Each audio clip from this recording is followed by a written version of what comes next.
Moms kitchen ল্যাবে আপনাদের সবাইকে স্বাগত। আপামর বাঙালির অন্যতম একটি পছন্দের মাছ হলো ইলিশ।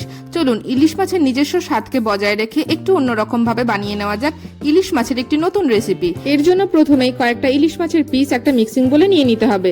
এরপর এতে একে একে সাদা সর্ষে বাটা, কালো সর্ষে বাটা, নারকেল কোড়া, টক দই, লবণ, হলুদ আর সর্ষের তেল দিয়ে দিতে হবে।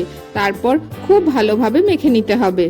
ইলিশ মাছ ভেজে রান্না না করে এইভাবে কাঁচা রান্না করে দেখবেন, ফ্লেভার অনেক বেশি পাওয়া যায় আর ইলিশ মাছ অনেক বেশি নরম হয়। এবার কড়াইতে দিয়ে দিতে হবে বেশ খানিকটা সর্ষের তেল।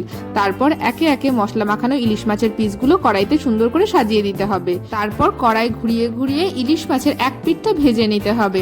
এই সময় খুন্তির ব্যবহার করবেন না, তাহলে ভেঙে যাওয়ার একটা সম্ভাবনা থাকে। এক পিঠ যখন দেখবেন সুন্দর করে ভাজা হয়ে গেছে, তখন ধীরে ধীরে আরেক পিঠ উল্টে দিতে হবে। ইলিশ মাছ ভালো কোয়ালিটির হলে ইলিশ মাছ থেকে নিজস্ব তেল ছাড়বে। দেখুন সবকটি পিস উল্টে দেওয়া হয়েছে আর কি সুন্দর ভাজা হয়েছে। এবার মশলার বাটি ধোয়া জল দিয়ে দিতে হবে। তারপর কাঁচা লঙ্কা বাটা আর কয়েকটা কাঁচা পাকা লঙ্কা দিয়ে দিতে হবে।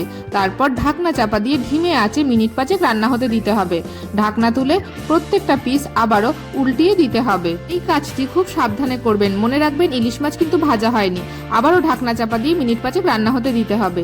মিনিট 5 পর ঢাকনা তুলে যখন দেখবেন উপর থেকে সুন্দর তেল ছেড়েছে, তখনই বুঝবেন রান্না হয়ে গেছে। তাহলে খুব সহজেই 10 মিনিটেই তৈরি হয়ে গেল দই ইলিশ। এরকম ঝোলের একটা কনসিস্টেন্সি রাখবেন, কারণ কিছুক্ষণ পর ঝোল বসে যাবে। এবার সার্ভিং প্লেটে নামিয়ে গরম গরম ভাতের সাথে পরিবেশন করুন। আজকের মতন টাটা, দেখা হচ্ছে নতুন কোনো রেসিপির সাথে।